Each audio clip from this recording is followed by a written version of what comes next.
जब धर्म का कार्य हो, समाज का कार्य हो, सनातन धर्म का कार्य हो, राष्ट्र उत्थान का कार्य हो और अपने राष्ट्र हित का कोई कार्य हो, तो थोड़ा सा सहयोग भी बहुत बड़ा होता है।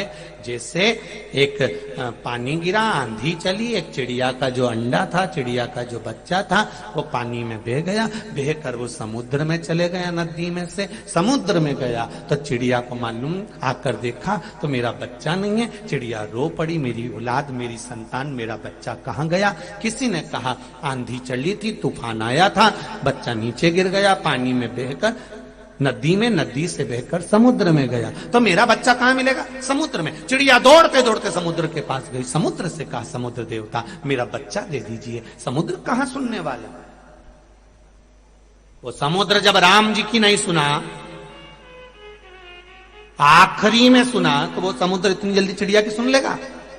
चिड़िया हाथ जोड़ती रही, पांव जोड़ती रही, पर नहीं, समुद्र ने चिड़िया का बच्चा नहीं दिया। चिड़िया को गुस्सा आया, चिड़िया ने चोंच में पानी भरा, फेंकना समुद्र का पानी बाहर चालू करा। कौवा निकल के जा रहा था, कौवे ने पूछा री चिड़िया तू ये क्या कर रही है? चिड़िया कहती है मेरे बच्चे को इस समुद्र ने निकल लिया, दे नहीं रहा, मैं पूरा समुद्र खाली कर दूंगी। इतने में कौवे ने मुस्कुरा कर हंसकर कहा री चिड़िया तू अकेली इतनी सी कब तक पानी फेंकेगी? ये हो नहीं सकता कि तू समुद्र खाली कर दे। चिड़िया ने कहा गजब का कौवा है रे तू, मेरी समाज का पक्षी होकर, मेरी समाज का होकर, मेरा होकर साथ देने की जगह ज्ञान दे रहा है। साथ देना हो तो दे, नहीं तो जा यहां से, कहीं दूसरी जगह बैठ जा और जा मरा हुआ कुत्ता खा, इसके सिवा कुछ नहीं तेरे हाथ में। कौवे को बुरा लग गया, कौवे ने भी चोंच में पानी भर के फेंकना चालू करा।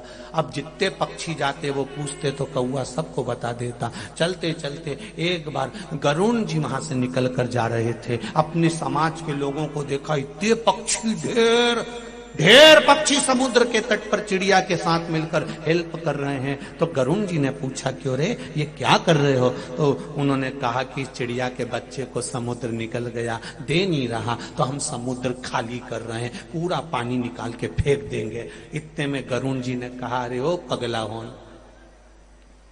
तुम मूर्ख हो, तुम में अक्ल नहीं है?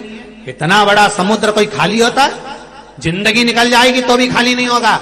इतने में सारे पक्षियों ने कहा गरुण जी हमारी समाज के होकर हमारा साथ नहीं दे रहे हो, साथ देना हो तो दे, नहीं तो जाओ भगवान नारायण के पास में जाकर बैठ जाओ, लक्ष्मी जी के चरण के पास में जाकर बैठ जाओ, जाओ यहां से। गरुण जी को गुस्सा आ गया, गरुण जी भी चोंच में पानी भर भर के फेंकने लगे। 4 दिन से ड्राइवर नहीं आया। लक्ष्मी जी ने नारायण भगवान से कहा गरुण नहीं दिख रहा, गरुण कहां गया? भगवान विष्णु बोले मैं देख के आता हूं। भगवान विष्णु गए ढूंढने, तो गरुण जी भी पानी फेंकने में लगे थे। तो भगवान ने पूछा गरुण तुम ये क्या कर रहे हो? गरुण बोले ये चिड़िया का बच्चा पानी में चला गया, समुद्र वापिस नहीं दे रहा, इसलिए हम पूरा समुद्र खाली कर देंगे। भगवान विष्णु बहुत ठाका लगाकर हंसे।